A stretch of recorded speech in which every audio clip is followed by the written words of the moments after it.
student. Jai Hind everyone.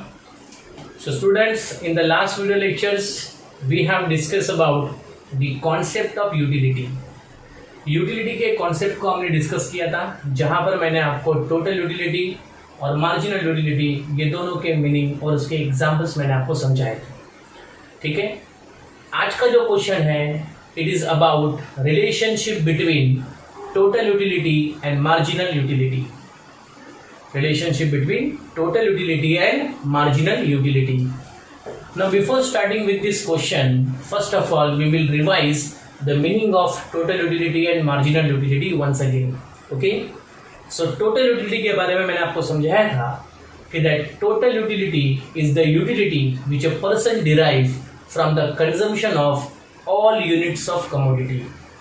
तो एक person ने जितने भी यूनिट्स ऑफ कमोडिटी का कंजम्पशन किया है वो सारे यूनिट्स ऑफ कमोडिटी के कंजम्पशन से उसे जो भी यूटिलिटी मिली है वो सारे यूटिलिटी को अगर वो एग्रीगेट कर दे, उसका टोटल कर दे, तो टोटल करने के बाद जो फिगर मिलेगा that figure is called as the total utility. Okay, marginal utility के बारे में मैंने आपको समझाया था कि that marginal utility is the additional utility which a person derive from the consumption of an extra unit of commodity. तो एक पर्सन ने जितना एक्स्ट्रा यूनिट ऑफ कमोडिटी वो कंज्यूम करेगा तो हर एक एक्स्ट्रा यूनिट्स ऑफ कमोडिटी के कंजम्पशन से उसे जितनी एडिशनल यूटिलिटी मिलती जाएगी that is additional utility is called as a marginal utility. Okay, तो ये डिस्कशन हमारा लास्ट वीडियो लेक्चर्स में हुआ था. आज हम लोग इस चीज को और भी क्लियर करने के लिए इसके बीच का रिलेशन समझेंगे. Relationship between TU and MU को समझने के लिए मैं आप लोगों को 3 तरीके से रिलेशन समझाऊंगा. सबसे पहले हम इसका शेड्यूल देखेंगे, फिर उस शेड्यूल के बेसिस पे हम इसका डायग्राम निकालेंगे और डायग्राम के बेसिस पे हम लोग इसके स्टेटमेंट्स रेडी करेंगे जिससे आपको ये पूरा क्वेश्चन प्रॉपर्ली क्लियर हो जाएगा. तो please be in this video, पूरा लास्ट तक आप इस वीडियो को देखिए तो आपको ये पूरा समझ में आएगा. Okay, so let's start with the relationship between TU and MU. इस टीयू और एमयू के रिलेशन को समझने के लिए आप लोगों के पास सबसे पहले इमेजिनेशन पावर आपको लाना होगा. तो आप सब लोग पहले इमेजिन कीजिए कि आप वो एक कंज्यूमर है जिसके सामने मैंगोज के 7 units of mangoes are there. एक कंज्यूमर है, उसके सामने 7 यूनिट्स ऑफ मैंगोज हैं. आप लोग इमेजिन कर सकते हो कि आपके सामने 7 मैंगोज हैं. ओके, ना जब हमने पहला यूनिट ऑफ मैंगो को कंज्यूम किया, जब पहला यूनिट ऑफ मैंगो आप कंज्यूम करोगे तो पहला मैंगो खा करके हमें बहुत अच्छा लगेगा. We feel very satisfied person. तो आप इस टेबल के पास भी देखते जाना, सिर्फ मैंगो खाने पे ध्यान मत देना, टेबल पे भी ध्यान दो. तो फर्स्ट यूनिट ऑफ कमोडिटी, पहला मैंगो जो आपने कंज्यूम किया, उस पहले मैंगो से आपको समझो मिलने वाली जो टोटल यूटिलिटी है वो 10 है. फिलहाल आप लोग सिर्फ टोटल यूटिलिटी के टेबल पे ध्यान दीजिएगा, इसके बाद आपको मैं मार्जिनल यूटिलिटी समझाऊंगा. ओके, सो फर्स्ट मैंगो से आपको समझो 10 यूटिलिटी मिली. ठीक है, फिर आपने जब दूसरा मैंगो खाया तो फर्स्ट मैंगो का 10 और दूसरे मैंगो से समझो आपको और 8 यूटिलिटी मिली. तो 8 और 10 हो गया 18, मतलब 2 मैंगो से मिली हुई जो टोटल यूटिलिटी वो कितनी हो गई, 18 हो गई. ओके, फिर आपने जब भी तीसरा मैंगो खाया तो अब आपने कितने मैंगो कंज्यूम किए, 3 मैंगो. अब 3 मैंगो से मिलने वाली जो टोटल यूटिलिटी है समझो वो है 24, 10, 18 और 24 हो गए. फिर आपने एक और मैंगो खाया, 4th मैंगो आपने खाया. आप मैंगो कब तक खाओगे, जब तक आप मैंगो खाकर सेटिस्फाइड नहीं हो जाते. ओके, तो आपने 4th मैंगो खाया. अभी 4th मैंगो को कंज्यूम करके, तो अभी 4th बोले तो टोटल आपने अभी 4 मैंगो खाए. अभी 4 मैंगो खा करके आपको मिलने वाली जो यूटिलिटी है समझो एग्जाम्पल वो 28 है. फर्स्ट मैंगो से कितना हुआ 10, सेकेंड से कितना हुआ 18, फिर 24 और अभी 4th मैंगो से कितनी हुई 28. आपने 5th मैंगो भी कंज्यूम किया. 5th मैंगो से मिलने वाली यूटिलिटी, 5 मैंगो से मिलने वाली जो टोटल यूटिलिटी है वो है 30. फिर आपने बोला चलो एक और खाते हैं. अब आपने एक और मैंगो कंज्यूम किया, अब आपने टोटल 6 मैंगो कंज्यूम किया. अभी आप 6 मैंगो को कंज्यूम करके आपकी जो टोटल यूटिलिटी है वो 30 ही मिली. इसका मतलब क्या, कि 5th मैंगो से भी 30, 6th मैंगो से भी 30, तो ये वो पॉइंट है जो पॉइंट आपको बता रहा है कि आप यहाँ पर आकर के पूरी तरह से सेटिस्फाइड हो चुके हो। मतलब अब इसके आगे अगर आपने मैंगो अगर कंज्यूम किया तो आपको डिससेटिस्फेक्शन होगा, सेटिस्फेक्शन नहीं होगा। तो बच्चे लोग ध्यान में रखना कि वो 6th मैंगो का पॉइंट है जिस पॉइंट पे आप आकर सेटिस्फाइड हो चुके हो, क्योंकि 5th मैंगो से भी मिलने वाली यूटिलिटी 30 है और 6th मैंगो से भी खा करके मिलने वाली यूटिलिटी कितनी है, 30 है। मतलब आपका यहाँ पर पॉइंट ऑफ सेटिस्फेक्शन आ गया है। अब आपको मैंगो बहुत पसंद है तो आपने बोला कि सर 7th वाला क्या करने का, रखने का, ऐसे इसको भी खा जाते हैं। ओके, समझो आपने 7th वाला मैंगो भी खा लिया तुरंत बिना किसी टाइम गैप के, क्योंकि आप ऑलरेडी मैंगो से सेटिस्फाइड हो चुके हो, आपका सेटिस्फेक्शन लेवल सामने है आपके 30। लेकिन फिर भी आपने 7th वाला मैंगो भी अगर कंज्यूम किया तो 7th वाला मैंगो कंज्यूम करके आपको जो यूटिलिटी 7 मैंगो से अब मिलेगी 28।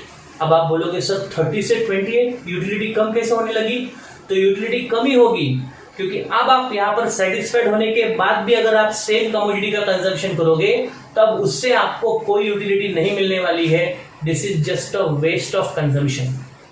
ओके, तो आपने यहाँ पर देखा कि 7 मैंगो से आपको टोटल यूटिलिटी कितनी मिली, 28 मिली।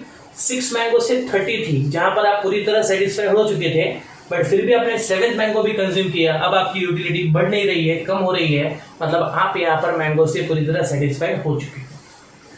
ओके, अब टीयू के जो फिगर्स हैं 10, 18, 24, 28, 30 एंड 28, अब इसी फिगर के बेसिस पे आप मार्जिनल यूटिलिटी को भी कैलकुलेट कर सकते हो। मार्जिनल यूटिलिटी क्या कहता है? एडिशनल यूटिलिटी, हर एक नए यूनिट ऑफ कमोडिटी को कंज्यूम करके मिलने वाली एक्स्ट्रा यूटिलिटी। तो आप ध्यान से देखिएगा, पहले यूनिट ऑफ मैंगो से कितनी मिली थी, 10।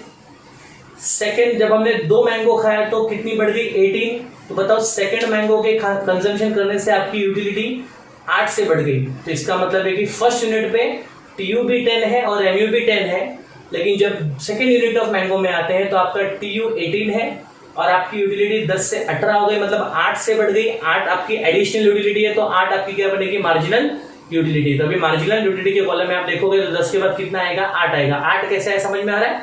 टोटल यूटिलिटी के पास देखिए 10 से कितना हुआ, 18, यहाँ पर कितना हुआ, 10 से 18, मतलब 8 से आपकी टीयू क्या हो गई, बढ़ गई। तो जितने से एक्स्ट्रा आपका टीयू बढ़ेगा वही एक्स्ट्रा आपका बनेगा मार्जिनल यूटिलिटी। मतलब टीयू में जितना एडिशन होता जाएगा वही एडिशन आपका बनेगा एमयू, आपका मार्जिनल यूटिलिटी। तब आप देख सकते हो आगे भी इस तरह से आप कैलकुलेट कर सकते हो कि 10 के बाद 18 हुआ तो आपका एमयू 8 से बढ़ा। अब 18 के बाद 24 हुआ तो आपका एमयू 6 से बढ़ा। अभी 24 के बाद हुआ आपका 28 तो आपका एमयू जो है वो 4 से बढ़ा। 28 के बाद 30 आपका एमयू 2 से बढ़ा। 30 के बाद भी 30, अब आपका एमयू 0 से बढ़ा। मतलब ये 0 भी क्या शो कर रहा है कि that this is the point of satisfaction, this is a point of satiety, जहां पर कंज्यूमर पूरी तरह से सेटिस्फाइड हो चुके हैं, क्योंकि यहाँ पर 6th मैंगो से मिलने वाली जो एडिशनल यूटिलिटी है वो 0 है। मतलब आप इस पॉइंट पे आके सेटिस्फाई हो गए हो। तो एक नॉर्मल पर्सन यहाँ पर क्या करेगा, अपने कंजम्पशन को स्टॉप कर देगा कि अब वो इसके बाद कंज्यूम नहीं करेगा। लेकिन फिर भी अगर वो कंजम्पशन करने गया तो उसकी मार्जिनल यूटिलिटी आप देखोगे 30 से यहाँ पर 28 टोटल यूटिलिटी है, 30 से 28 मतलब माइनस में चली गई। अब आप 0 से नीचे जाओगे तो आपको मिलेगा -2। -2 कैसे मिला, जब आप 30 से 28 पे आ रहे हो तो आपकी एक्स्ट्रा कितना हो गई, -2, वही एक्स्ट्रा आपकी बनेगी मार्जिनल यूटिलिटी। तो आपको इस टेबल से ये बात समझ में आ गई है कि जैसे जैसे हम लोग या consumer same units of commodity का कंजम्पशन करता जाएगा, उससे मिलने वाली जो टोटल यूटिलिटी है वो शुरुआत में पहले बढ़ रही है। देखो ना 10, 18, 24, 28, 30 क्या हो रही है, बढ़ रही है। लेकिन जब एक पॉइंट पे वो सेटिस्फाई हो जाएगा तो उसकी यूटिलिटी अब बढ़ेगी नहीं, कांस्टेंट हो जाएगी। 30 क्या हो गई, कांस्टेंट। लेकिन इसके बाद भी अगर वो कंजम्पशन करेगा तो उसकी टोटल यूटिलिटी होगी वो 28 हो जाएगी, मतलब वो डिक्रीज हो जाएगी। तो शुरुआत में क्या हो रहा है कि टीयू आपका बढ़ रहा है। यहाँ पर आकर आपका टीयू कांस्टेंट हो गया, इसके बाद भी आपने कंजम्पशन स्टॉप नहीं किया तो अब आपका टीयू डिक्लाइन होगा। ओके, एमयू के पास देखिए, इस पॉइंट से हम स्टार्ट करते हैं, ये आपका टीयू क्या हो रहा है, बढ़ रहा है, यहाँ पर आकर के क्या हो गया, स्टॉप हो गया, कांस्टेंट हो गया, अब नहीं बढ़ेगा, 30 हो गया यहाँ पर आकर के, लेकिन फिर भी आपने कंजम्पशन किया तब आपका टीयू कम होगा। इसी पॉइंट से शुरुआत करेंगे एमयू, क्योंकि शुरुआत में टीयू और एमयू दोनों भी कैसा था, सेम था।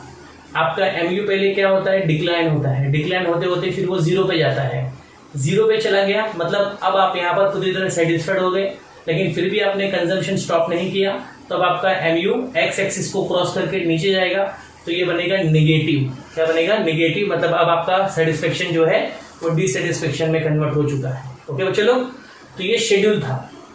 शेड्यूल के बेसिस पे आपको डायग्राम भी सामने ऑलरेडी दिया हुआ है, इस डायग्राम से भी आप समझ सकते हो कि आप देखोगे एक्स एक्सिस है, बाद में एक वाई एक्सिस है, फिर एक्स एक्सिस पे अगर आप देखोगे तो there is a units of commodity, Y axis पे हम देखेंगे total utility and marginal utility is there, X axis पे आप फिगर्स को प्लॉट कर सकते हो यूनिट्स ऑफ कमोडिटी के, जहां पर आप 1 2 3 4 5 6 7 तक आप फिगर ले लीजिएगा, और जो आपका वाई एक्सिस है, इस वाई एक्सिस पे टीयू और एमयू आपको यहाँ पर शो करना है, तो जहां पर आप लोग फिगर जो है वो अपने हिसाब से ले सकते हो, जैसा भी आपका टेबल में फिगर रहेगा उसके हिसाब से आप यहाँ पर फिगर प्लॉट कर सकते हो। अब आप देखोगे कि टीयू और एमयू दोनों के स्टार्ट होने की, जब भी आपने फर्स्ट कमोडिटी कंज्यूम किया तो फर्स्ट कमोडिटी से आपको जो टीयू और एमयू है वो उसकी शुरुआत कहाँ से हुई है, 10 से हुई है। ओके, 10 से हुई है, तो 10 में अगर आप देखोगे तो आपको दोनों भी पॉइंट सेम रहेगा। फिर शुरुआत में आपका टीयू क्या हो रहा है, देखो बढ़ रहा है, क्योंकि आप इसका यूज कर रहे हो तो आपको मिलने वाली यूटिलिटी क्या हो रही है, बढ़ रही है, लेकिन एट द सेम टाइम आपका एमयू क्या हो रहा है, कम हो रहा है। जब आपका टीयू जाकर के मैक्सिमम पे पहुंच गया तो आपका एमयू देखो 0 पे चला गया, जो सोच रहा है, जो आपको बता रहा है कि this is the point of satisfaction, फिर भी आपने कंजम्पशन स्टॉप नहीं किया, अब आपका टीयू देखो डिक्लाइन हो रहा है और एमयू 0 से नीचे चला गया, मतलब वो बन गया निगेटिव। ओके, तो इस तरह से मैंने आपको डायग्राम के बेसिस पे बताया। अभी आपका जहां पर टीयू मैक्सिमम हो चुका है वहां से आप एक वर्टिकल लाइन लेकर आओ, और जहां पर आपका एमयू 0 है तो इस पॉइंट को हम लोग बोलेंगे पॉइंट ऑफ सेटिस्फेक्शन। इस पॉइंट ऑफ सेटिस्फेक्शन के बाद अगर आप देखोगे तो आपका टीयू कम हो रहा है और एमयू 0 के बाद देखोगे तो निगेटिव हो रहा है। करेक्ट है, तो इस तरह मैंने आपको डायग्राम की मदद से भी दोनों के बीच का रिलेशन समझा दिया। अब आपको याद रखना है रिलेशनशिप बिटवीन टीयू और एमयू कैसे, स्टेटमेंट्स बताता हूं। स्टेटमेंट नंबर 1, रिलेशनशिप नंबर 1, आप बोलोगे at the initial point of consumption, शुरुआत के पॉइंट में जब हम कंजम्पशन स्टार्ट करते हैं तो इनिशियल पॉइंट पे the total utility and marginal utility both are same, दोनों सेम है। देखो दोनों 10-10 था, मतलब दोनों की शुरुआत सेम जगह से हुई है। पॉइंट नंबर 1 में क्या बताया कि इनिशियल पॉइंट पे टीयू और एमयू कैसा होता है, सेम होता है। रिलेशनशिप नंबर 2, जैसे जैसे आप कंजम्पशन करते जाओगे वैसे वैसे आपका टीयू जो है वो इंक्रीजिंग होगा, मतलब बढ़ता जाएगा, और आपको मिलने वाली जो संतुष्टि है वो धीरे धीरे कम हो रही है, मतलब आपका एमयू क्या हो रहा है, डिक्लाइन हो रहा है। तो सेकेंड रिलेशन में क्या बताना है कि when TU increases MU decline, जब आपका टीयू बढ़ रहा है तो आपका एमयू क्या हो रहा है, डिक्लाइन हो रहा है। ओके, थर्ड रिलेशन आपको बताना है कि at the certain point that TU will become maximum, आपका टीयू हो जाएगा मैक्सिमम, मतलब अब इसके आगे नहीं बढ़ेगा, तो वहां पर टीयू आपका मैक्सिमम हो रहा है। तो टीयू जब आपका मैक्सिमम हो गया, कांस्टेंट हो गया, अब उसके आगे नहीं बढ़ेगा, तो एट द सेम टाइम आपका एमयू हो जाएगा 0 हो जाएगा, मतलब आप यहाँ पर पूरी तरह सेटिस्फाइड हो चुके हो।